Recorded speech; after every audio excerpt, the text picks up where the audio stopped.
Histoire, il y a des décennies, au cœur de l'Afrique, il y avait un village nommé Umoja. Umoja était divisé en deux par une grande rivière qui serpente au centre. D'un côté vivaient les Yaro, tandis que de l'autre côté vivait le clan Biko. Même s'ils partageaient une même ascendance, une rivalité fiévreuse couvait entre eux à cause d'un différend concernant de riches terres agricoles, survenues des générations auparavant. Une année, une sécheresse dévastatrice frappa la région, et la rivière qui divisait Umoja se réduisit à un mince filet d'eau. Les cultures autrefois abondantes se fanèrent, et les villageois devinrent anxieux et désespérés alors que leurs réserves de nourriture diminuaient. Les anciens du village, le chef Yaro et l'ancien Biko, réalisèrent que la seule chance de survie pour les deux clans était de se réunir et de voyager vers la vallée verdoyante d'Angema, à plusieurs jours de marche. Les chefs décidèrent de tenir une réunion sur la place du village d'Umoja.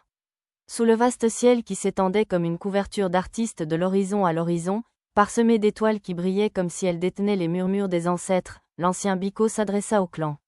Ces mots étaient des lames de sagesse, transperçant les éclairs de rancune qui divisaient les deux clans. Il dit : « Nous sommes nés de la même terre, nous marchons sur la même terre, il est maintenant temps d'effacer les lignes tracées par l'incompréhension et l'attitude. » Le chef Yaro fit écho aux sentiments de l'ancien Biko. Notre survie est entrelacée, nos voix sont ensemble, nous ne pouvons pas atteindre Angema si nous sommes divisés. Leurs mots ébranlèrent les villageois, ils virent la vérité. C'était l'unité ou la perte, ils choisirent ensemble la première. Il fallait construire un pont grandiose pour traverser la rivière asséchée, symbole de leur nouvelle unité. Les femmes et les enfants se rassemblèrent pendant que les hommes abattaient des arbres et taillaient de solides planches. Les journées étaient torrides, le soleil frappait sans pitié, la sueur coulait des bras musclés comme de l'or fondu, mais personne ne reculait.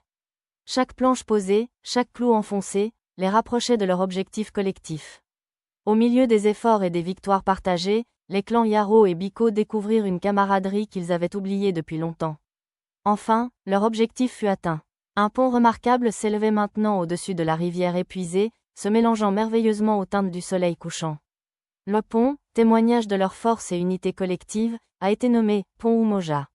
Le jour du départ, alors que le soleil sortait du ventre de l'aube, les deux clans, guidés par le chef Yaro, l'ancien Biko, et d'innombrables cœurs unis, traversèrent le pont, laissant derrière eux des fragments d'inimitié, faisant leurs premiers pas ensemble vers la survie.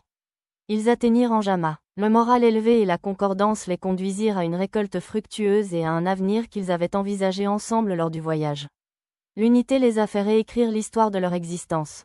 Le conte d'Umoja résonne encore en Afrique, rappelant que l'unité n'est pas seulement une vertu mais une bouée de sauvetage en période de détresse. Notre humanité partagée triomphe des différences mesquines, et aucun obstacle ne peut être surmonté lorsque les cœurs battent à l'unisson, nous rappelant un ancien proverbe africain. Des bâtons en faisceau sont inébrisables. Abonnez-vous pour découvrir d'autres histoires africaines vraies. Soutenez la chaîne pour faire vivre cette sagesse.